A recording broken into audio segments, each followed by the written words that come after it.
Assalamualaikum warahmatullahi wabarakatuh. Terima kasih buat para pendengar sekalian.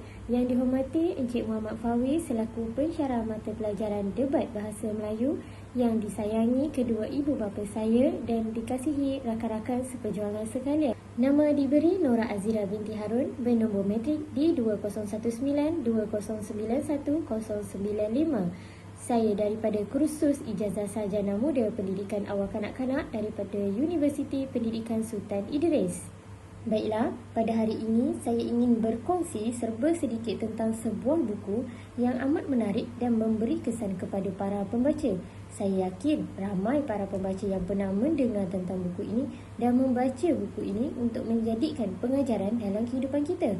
Buku yang saya maksudkan adalah sebuah buku yang bertajuk Coklat Tarbiyah. Buku ini adalah merupakan sebuah terbitan daripada seorang penulis yang bernama Mujahid Aiman bin Rumawi atau lebih dikenali sebagai Aiman Bana. Beliau merupakan seorang penceramah bebas yang telah menghasilkan pelbagai jenis buku. Buku Coklat Tarbiyah ini dihasilkan pada tahun 2016 dan mendapat sambutan ramai daripada para pembaca. Selain itu, buku Coklat Tarbiyah ini mengandungi 200 halaman muka surat, tidak termasuk muka hadapan.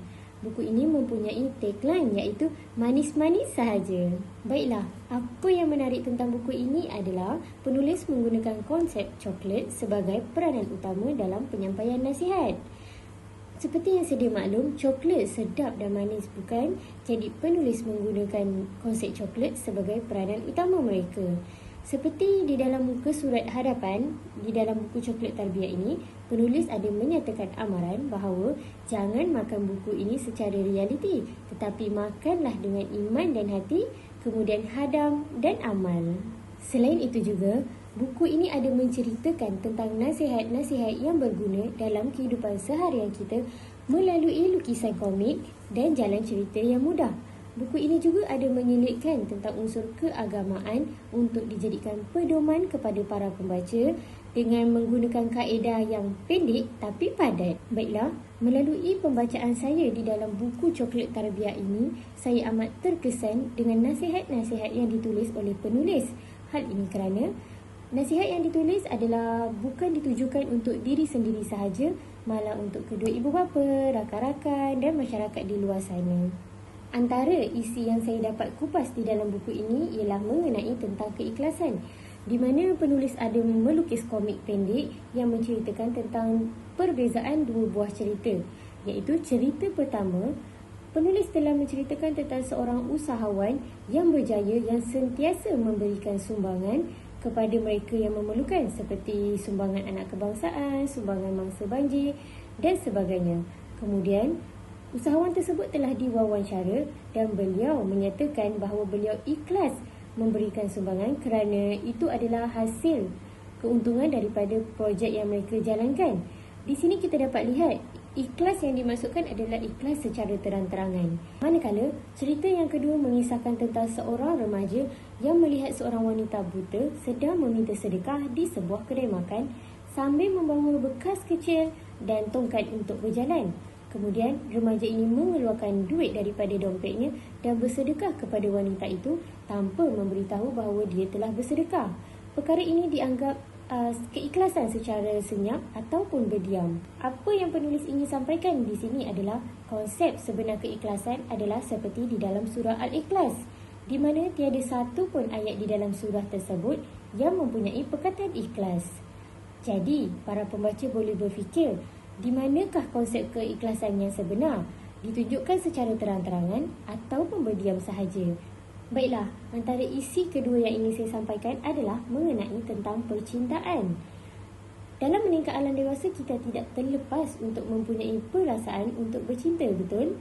Jadi, di dalam buku Coklat Tarbiyah ini, penulis ada berkongsi serba sedikit nasihat untuk mereka yang sedang bercinta. Nasihat yang penulis kongsikan adalah lupa si dia dan cintai dia. Ayat ini membawa maksud bahawa manusia zaman kini semakin zalim terhadap pencipta mereka, iaitu Allah Subhanahu Wa Taala. Ramai manusia yang salah meletakkan cinta pada tempat yang sepatutnya, iaitu mereka lebih mengagungkan manusia dan menyanjung manusia berbanding Allah Subhanahu Wa Taala.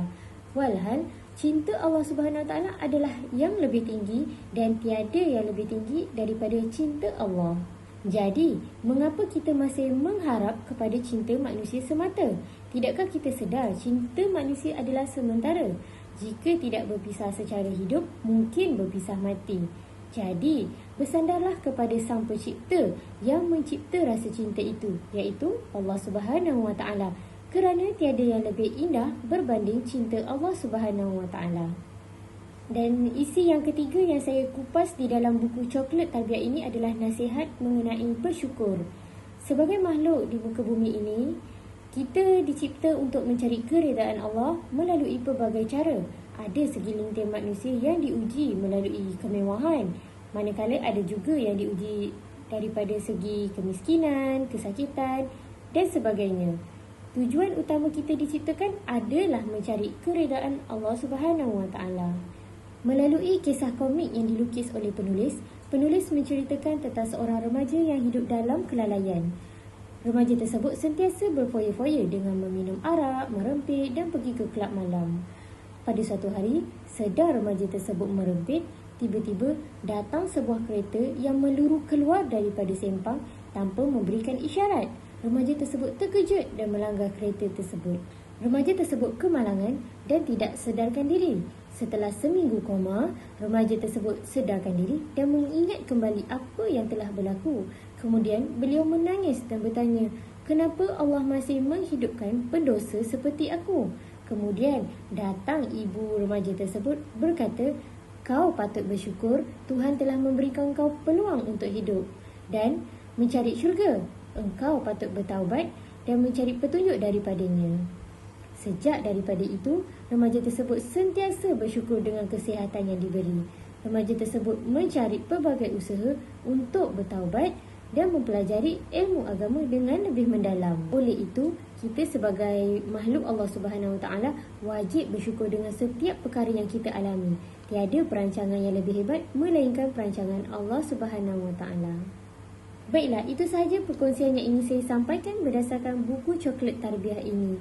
Buku ini sememangnya memberi banyak manfaat kepada para pembaca, tidak kira segenap umur, muda, tua, remaja mahupun kanak-kanak. Buku ini membuka mata dan minda masyarakat untuk menerima dan membersihkan hati-hati kita dengan nasihat-nasihat yang berguna.